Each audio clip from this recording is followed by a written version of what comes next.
texto que se encuentra en el libro de Números y solamente vamos a estar leyendo dos versos. Números capítulo 11, los versos 5 y 6. Leemos en el nombre del Padre, del Hijo y del Espíritu Santo, y dice así la palabra del Señor. Nos acordamos del pescado que comíamos en Egipto de balde, de los pepinos, los melones, los puerros, las cebollas y los ajos. Y ahora nuestra alma se seca, pues nada sino este maná ven nuestros ojos. Esto es palabra de Dios. Por él. Permítanme traer un ejemplo que pertenece al exilio cubano, pero donde otros exilios también pueden verse reflejados. En los años 60 y 70 no existía la comunicación que existe ahora. Ahora las personas que van del país siguen viendo a los suyos por WhatsApp o hablando con sus familiares. En los años 60, las personas que habían venido por Estados Unidos, casi que era como si hubieran muerto, porque no había relación entre la isla y Estados Unidos. De hecho, para muchas personas en Cuba, tener cartas o relaciones con las personas del exilio era mal mirado, así que no importaba la relación familiar que tú tuvieras. Si la persona tenía miedo, aunque fuera tu hijo o tu hermano o tu padre, no habían cartas. Pero cuando habían cartas, las cartas podían demorar meses.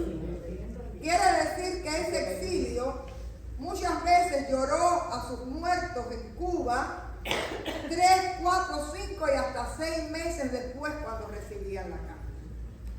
Ese exilio vino en su mayoría pensando que iba a regresar muy pronto. Yo recuerdo a María Elena Fajardo que ella vino pensando que iba a estar 3 o 4 meses y no más. Ella iba a regresar enseguida porque enseguida todo iba a estar bien. Y la mayoría de ellos fueron alimentando una nostalgia, un recuerdo que estaba siempre a flor de piel. De hecho, para ellos el pasado fue tomando pespuntes que realmente ya no tenían mucho que ver con la realidad. Se iban imaginando, idealizando todo aquello que habían dejado. La primera diferencia entre ese exilio y el mío es que todo lo que ellos dejaron fue bonito y agradable. En mi época y en otras épocas, ya la gente no idealiza tanto el pasado porque lo que dejó realmente destroza el corazón.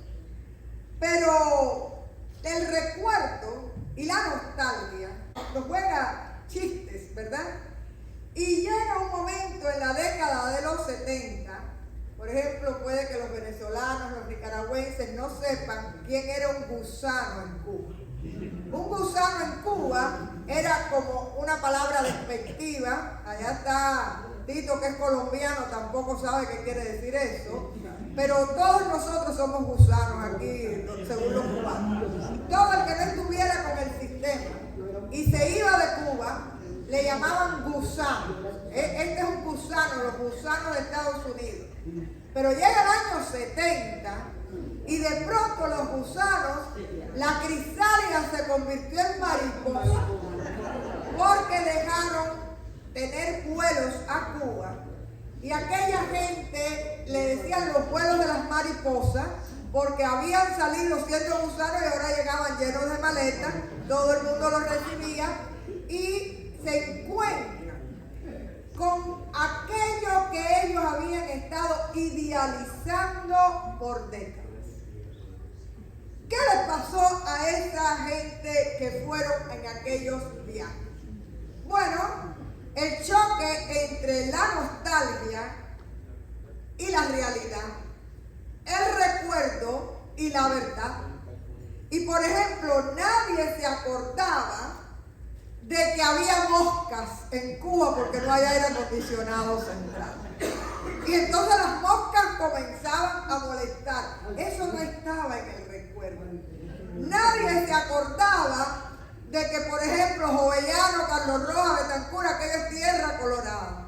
Y que cuando llovía, el fanguero te llegaba al cuello.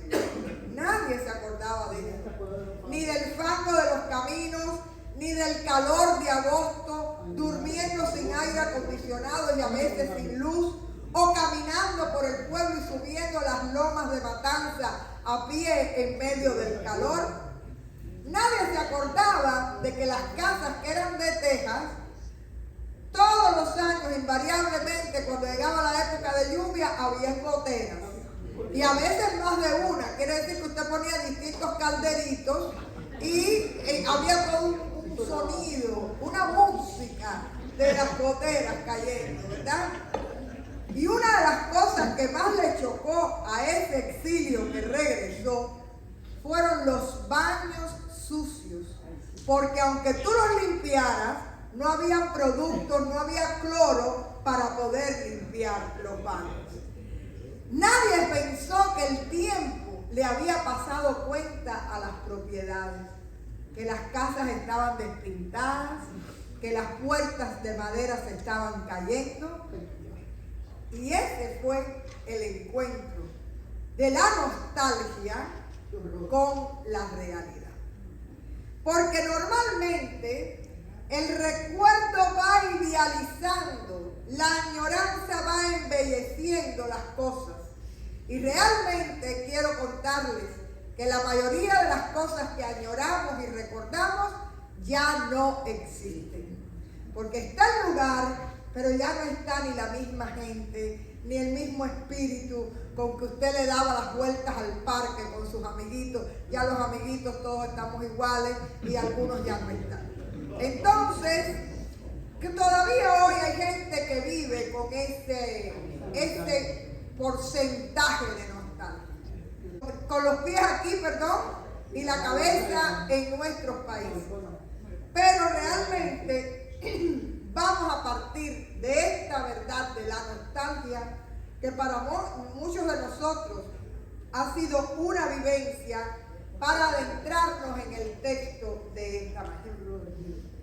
El texto de esta mañana es un texto que pertenece al momento del éxodo del pueblo de Israel. Dios escucha el clamor del pueblo de Israel, que era esclavo en Egipto, y manda a Moisés a sacarles del cautiverio. Dios se glorifica de muchas maneras. Ustedes recuerdan las plagas de Egipto, hasta que finalmente el faraón les deja salir. El Señor, cuando el pueblo está entre el mar y el ejército egipcio que viene persiguiéndole, abre el mar para que ellos puedan pasar. Después, cuando el ejército del faraón está pasando, se cierra el mar y el ejército es destruido. Y cuando llegan al desierto, el Señor provee para su pueblo alimento cada día. Dice que venía el maná del cielo y alimentaba a este pueblo que iba camino de la esclavitud a la libertad, pero que en ese momento estaba en el desierto. Dios les había prometido una tierra donde iba a fluirles la leche, la miel, una tierra de abundancia, una tierra de prosperidad, una tierra donde ellos no iban a ser extranjeros, sino que iba a ser su propia tierra. Sin embargo, ahí vemos que ese pueblo, en medio del camino a la libertad, ya libres, tiene luchas y hay un gran descontento. Y este verso 5 específicamente expresa la nostalgia que en medio de la libertad del desierto comienza a tener ese pueblo por aquello que había dejado en Egipto. un lugar marcado por la esclavitud, pero ellos empiezan a idealizar ciertos placeres temporales, que saben ustedes que la comida siempre es algo que es definitivo, ¿no? Uno siempre extraña la comida que dejó o la manera en que cocinaba alguien, y aquí vemos que empieza a hablarse de que allí había pescado, había melones, había pepinos, había cebolla, había ajo para darle sabor a la comida. Quiere decir que ellos están idealizando la esclavitud, hablando de abundancia y de comodidades que habían conocido en su vida anterior, pero en opresión y en esclavitud bajo los egipcios.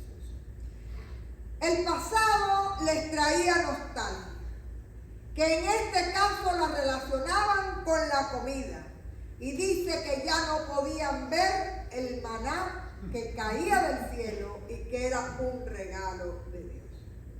Esta nostalgia revela definitivamente un corazón descontento y una falta de fe en la provisión y la promesa, porque Dios les había dicho: voy a entregarles una tierra de abundancia.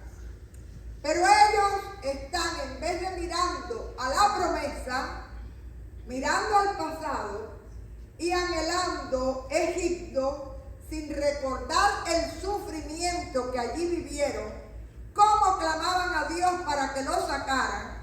Y ahora, en una mentalidad de estómago, lo que están extrañando son los pepinos, los melones, las cebollas y el pescado. Hermanos, muchas veces nosotros en el plano espiritual nos parecemos a este pueblo de Israel en el camino. Somos personas que Dios nos ha llamado, nos ha escogido, hemos nacido de nuevo en el Señor, pero corremos el peligro de sentir nostalgia por cosas que pertenecieron a nuestra vida pasada.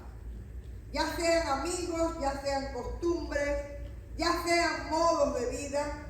Y queremos combinar la libertad en Cristo y su salvación con un pecado que nos ata, pero que nos gusta, pero sin embargo que ni te edifica ni te bendice.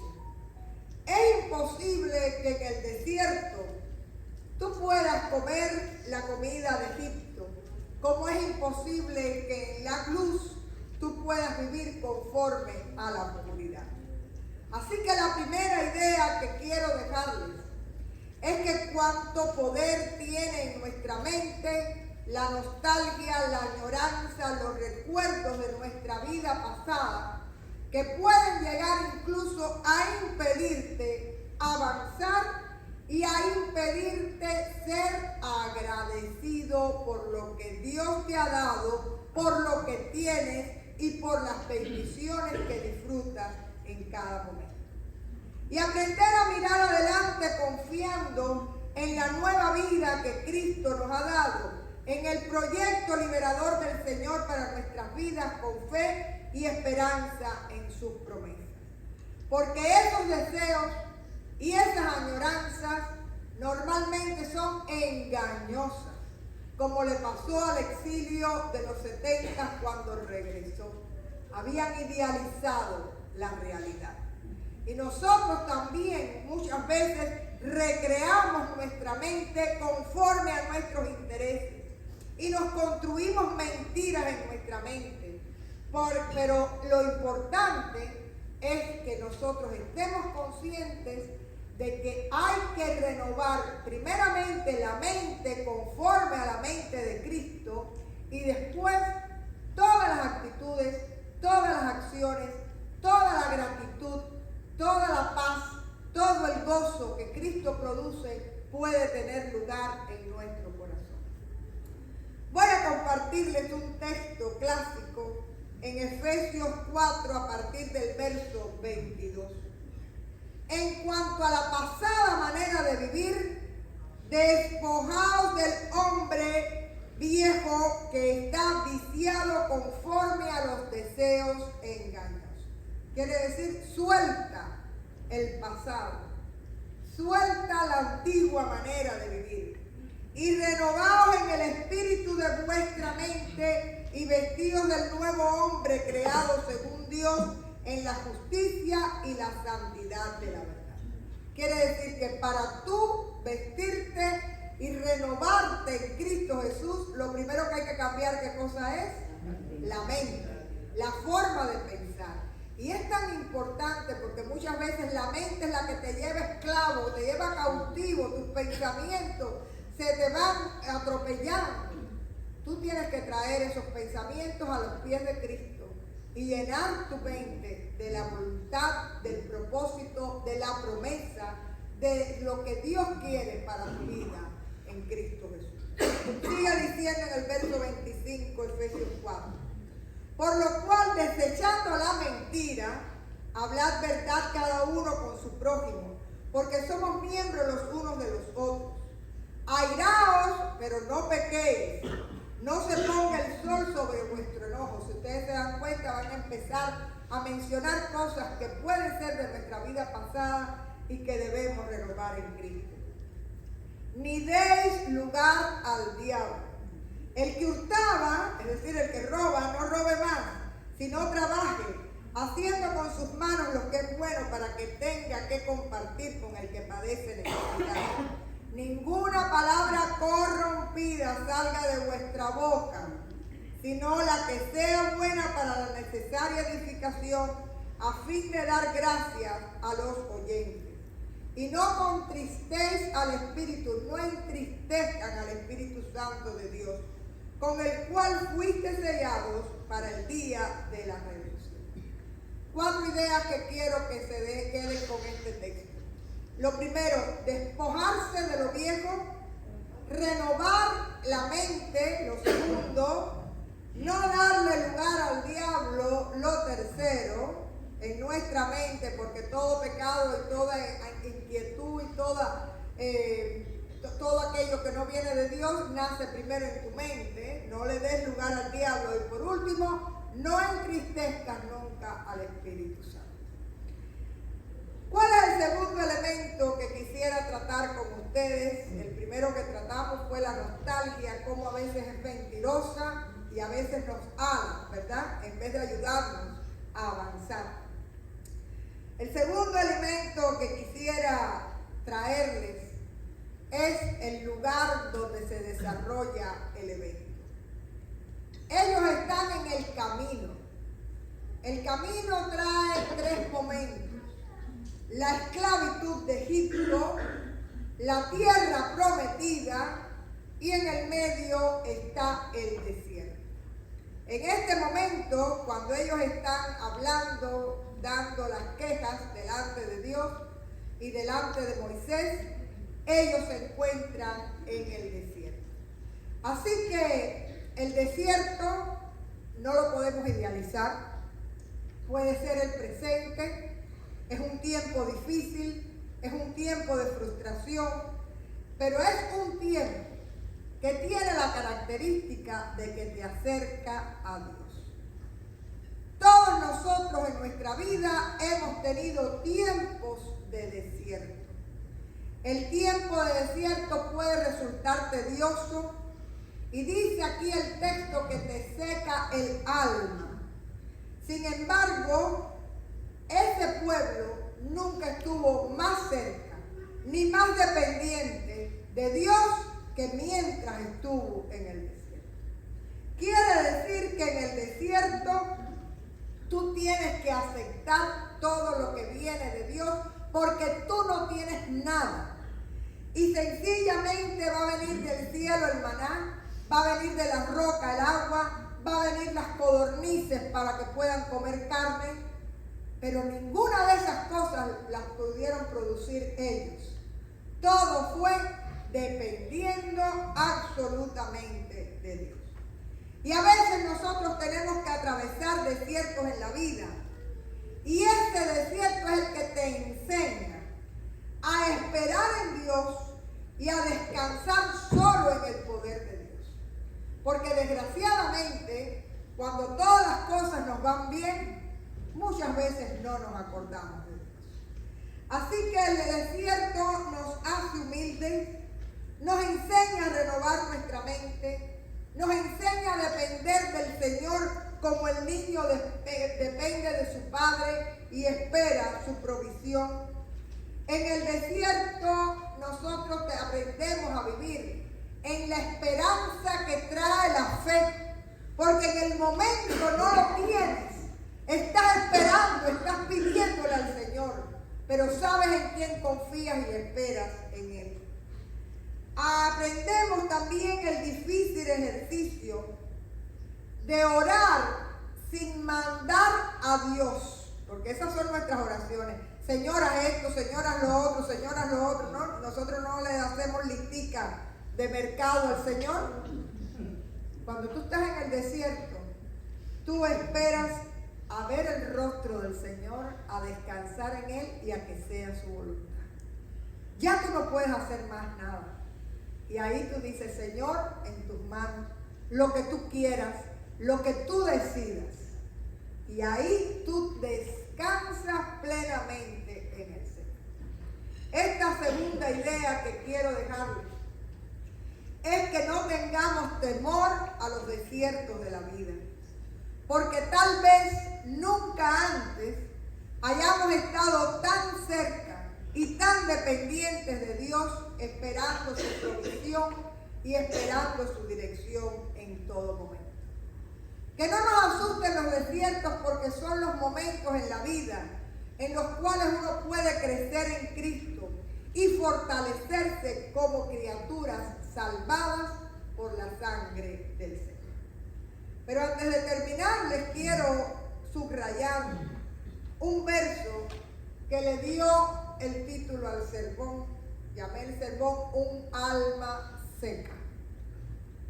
Dice el verso 6: y ahora nuestra alma se seca, pues nada sino este maná ven nuestros ojos. Hermanos, qué triste es reconocer que el alma se seca. ¿Saben qué quiere decir eso? No hay esperanza, no hay alegría, no hay paz. Y muchas veces nosotros estamos como los israelitas en el desierto, con el alma seca, porque en vez de tener la mirada en el futuro y en la promesa de Dios, estamos mirando para el pasado y añorando lo que en este momento no tenemos.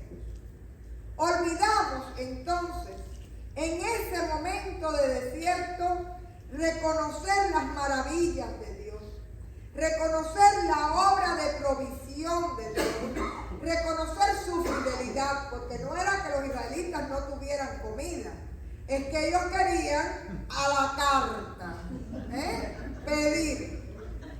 Así que le damos entonces lugar, en vez de a la gratitud y a la alabanza al Señor, le damos lugar a la queja. Te quejas por el maná, te quejas por lo que tienes que comer cuando antes comías de la otra manera, y estas cosas se te van secando el alma, porque olvidas que tu nombre estuvo escrito en la cruz del Calvario y que el Señor te ha sanado y te ha salvado y tu deuda fue pagada por Él. Primera de Pedro 2:24. Él mismo en su cuerpo llevó en el madero nuestros pecados, para que muramos al pecado y vivamos para la justicia. Por sus heridas ustedes han sido sanados. ¿Cuántos dicen aleluya? El Señor llevó tu carga. Primera de Pedro 2:24. Lo leí según la Nueva Versión Internacional. El alma se seca cuando tú quieres vivir conforme a tu manera antigua, viviendo bajo la gracia de Dios. El alma se seca cuando tú no aceptas la autoridad de Dios sobre tu vida y que Él está en control, y te pasas la vida dándole batallas a Dios. Pablo decía, dando coces contra el aguijón. ¿Sabe lo que quiere decir eso? Patadas a un pincho. Dios te está diciendo por aquí y tú le estás discutiendo. O como esos niños que ahora crían, que tú le dices, no cruces la calle y le tienes que explicar por qué. En mi época te decían, no cruces, y tú no tenías que esperar que te dieran la respuesta. No era no. Ahora hay que explicar, y si no entienden, bueno, se tiran a la calle. Hay que entender que nosotros somos así con Dios. Nos pasamos la vida pasándole la cuenta y pidiéndole explicación. Y es dar cosas contra el aguijón. Tú vas a tener el alma seca cuando no renuevas tu mente en Cristo. Pablo lo decía, ya no vivo yo, mas vive Cristo en mí. ¿Qué quiere decir eso? Tú haces lo que Cristo quiere que hagas. Ya hacer la voluntad del Señor para ti no es una batalla, sino que es un gozo.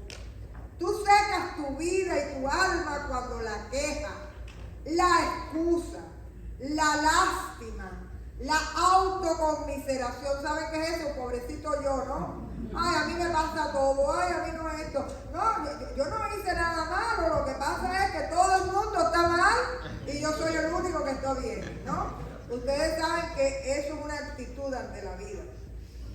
Todo eso, la queja, la lástima, todo eso tiene más que ver que la gratitud y que el amor. Porque cuando tú amas a la gente que te rodea y tú amas a Dios, tú tratas de que el ambiente que creas sea un ambiente de bendición y no un ambiente tóxico. Y entonces usted tiene que aprender a renovar su mente para lograr eso, en el amor de Dios, en la fe, en la esperanza, en ese Señor que le ha hecho libre e hijo de Dios. Y ahora les voy a dar una tarea que es para su reflexión. ¿Qué es lo que a ti te seca el alma? El exceso de pasado, la carga de futuro sin saber esperar en el Señor, los lamentos, la queja, la ira, más que la gratitud y la alabanza, la lucha de tu mente sin renovarse con un alma que ha sido redimida por el Señor, los miedos en lugar de la confianza y la fe, seca el alma la envidia, seca el alma los celos, seca el alma la infelicidad, porque hay gente que nunca va a estar satisfecha porque no hay gratitud. Y si tú siempre vas a estar mirando lo que te falta, nunca vas a poder estar agradecido. ¿Qué te seca el alma? A veces hay que pesar por la sanidad de los recuerdos. Las heridas que te han dejado marcado y que tú puedes entregar en los brazos del Señor y decir, Señor, por tus llagas yo fui sanado. Sáname de mis recuerdos. Sáname, Señor, de mis odios, de mis resentimientos. ¿Qué te seca el alma a ti? Puede ser la ambición. La gente que nunca está conforme y se desgasta trabajando y produciendo porque necesita más y más. ¿Qué te seca el alma? Y eso, ponlo delante del Señor, entrégalo y recuerda que por sus llagas tú fuiste sanado y que el Señor puede renovar tu mente y tu alma para bendición. ¿Cuántos lo quieren? Yo lo quiero. Así que cuida tu alma y aunque estés en el desierto, aprende a vivir en gratitud y glorificando a Dios en todo. Y cada vez más vas a poder experimentar la gloria de Dios en tu vida. Hermanos, para terminar, les recordamos que la nostalgia por el pasado nos puede distraer de las bendiciones presentes y de la dirección que Dios tiene para nuestra vida. Que en lugar de anhelar lo que hemos perdido o lo que creemos que nos falta, se nos llama a confiar en la provisión de Dios y a buscar su propósito en nuestras vidas. Que claro que la vida va a tener tiempos de desierto, pero esas épocas pueden ser épocas que te acerquen más a Dios y que nos enseñen a depender de su poder y su gracia. Dios está continuamente obrando, incluso en medio de las dificultades de nuestra vida. Y nuestras experiencias en el desierto pueden ser tiempos de crecimiento y de fortaleza espiritual. Así que cuide su alma. Este pasaje nos invita a examinar nuestras propias vidas y a renovar nuestra manera de vivir para que el alma no se seque por la ingratitud, la desconfianza, la queja y el pecado. Recuerde que usted todo lo puede en aquel que le rescató de las tinieblas a su luz admirable. Y nos quedamos con un verso del apóstol Pablo, que se espera por seguir avanzando en el conocimiento del Señor. Filipenses 3, 13 y 14. Hermanos, yo mismo no pretendo haberlo ya alcanzado, pero una cosa hago, subrayo, olvidando ciertamente lo que queda atrás y extendiéndome a lo que está delante, prosigo a la meta, al premio del supremo llamamiento de Dios en Cristo Jesús. Que esa sea nuestra actitud. Dejar aquello del pasado que nos amarra, que nos quita la paz, en las manos del Señor y poder extendernos a la promesa y a la bendición que Dios tiene para nuestras vidas. Vamos a orar.